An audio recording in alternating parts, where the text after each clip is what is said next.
When he returned, he carried 3 full-grown moose, 1 under each arm, and a 3rd wrapped around his shoulders. That night they enjoyed a feast like no other since they had set up camp. When it was time to sleep, the Chenoo monster was so big he filled the wigwam, so the girl and her 3 brothers had to lay down on the dirt outside. But it was more than the roots and rocks underneath that disturbed their sleep. Each one lay awake all night in terror. In the days that followed they began to realize the Chenoo monster was useful to have around, as he could hunt better than 20 grown men. After a few days, he built his own wigwam nearby, and the brothers and their sister moved back into their own. He ate most of what he captured, but there was plenty of bear meat and deer left over for the rest of them.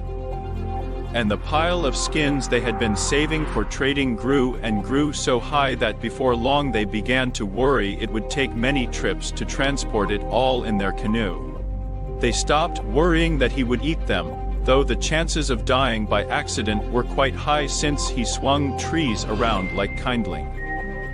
Didn't watch where anything would smash, and the 3 brothers and their sister were far too polite and respectful to correct him about anything.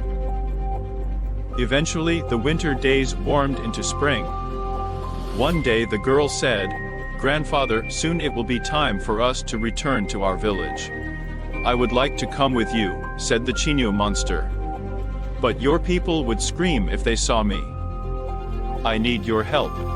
"Of course, grandfather, anything at all," said the girl. "Build me a sweat lodge and bring hot coals to it." The girl was surprised he would ask for this since she knew the Chenoo monster was from the icy north and always sat far back from the campfire. Still, they built the sweat lodge, and when it was finished and had brought in plenty of hot coals, the Chenoo monster went inside. The sweat lodge pulsed with an orange hue from the heat of the burning coals, but the Chenoo called out, "Bring more hot coals." This they did several times. The girl heard the Chenoo monster moan and cough, then she heard no more sounds. "Grandfather, are you all right?" she said. "Yes," said the Chenoo in a voice they barely recognized.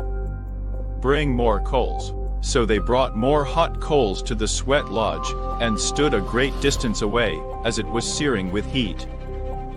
After many long minutes the door creaked open.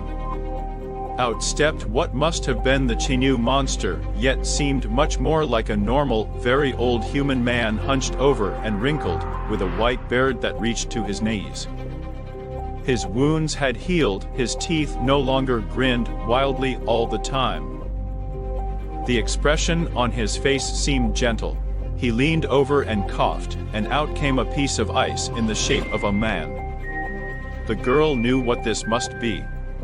It was well known that the heart of the Chenoo monster was made of ice, and was shaped like a man. This icy heart is what made him so fierce. "Throw it in the fire, granddaughter," he said.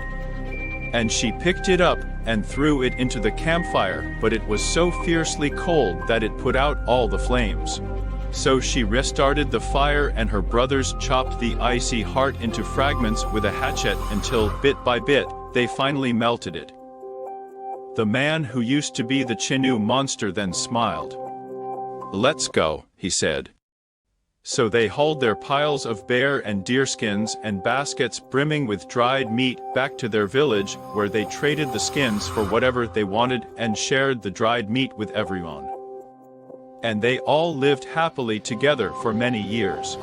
And that is the story of how the kindness of one girl melted the heart of the savage Chenoo monster.